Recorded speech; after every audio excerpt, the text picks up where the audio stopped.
We've been operating with chronic water shortages since 1992. As Mr. Collins mentioned, the CVPIA was passed. But since 1992 until 2008, our average water allocation was 60%, and the worst we had was 25%. We have learned a lot during that time, learned a lot how to become efficient. We've learned a lot about how to find sources of water, transfer water. We learned how to be as efficient as possible growing our crops. But nothing could prepare us for what we got in 2009, a 10% allocation. It has been devastating to our part of the world. As I said, our farm has tried to become as efficient as possible.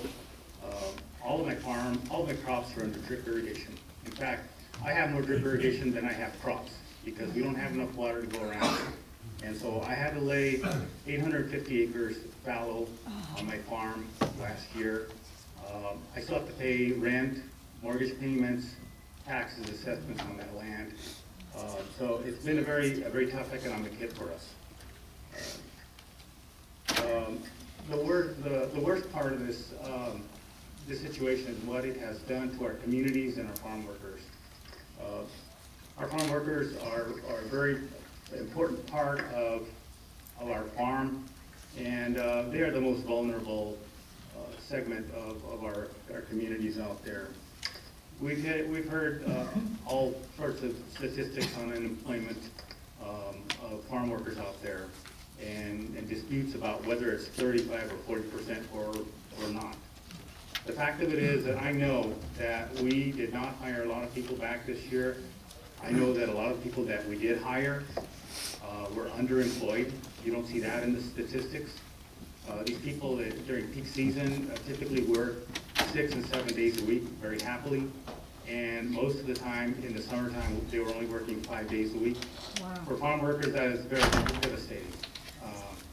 It is not like you or I.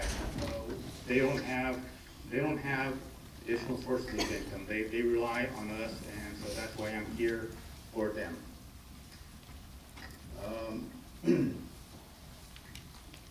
Many of them were seen at food distribution lines in Mendota, Fireball, San Joaquin, Huron, receiving food that oftentimes came from China.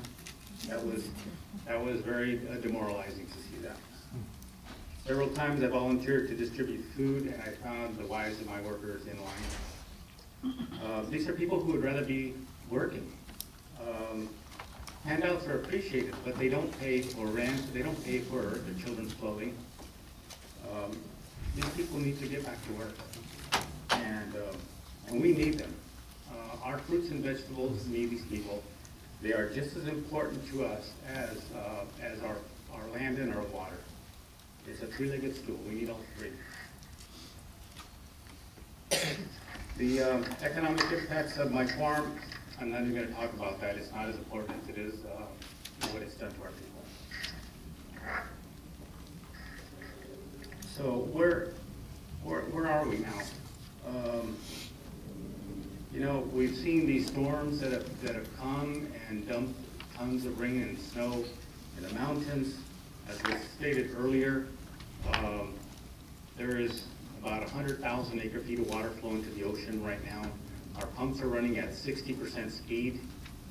The amount that we're losing there could supply my farm's annual, or the whole farm, annual irrigation needs for 2 years.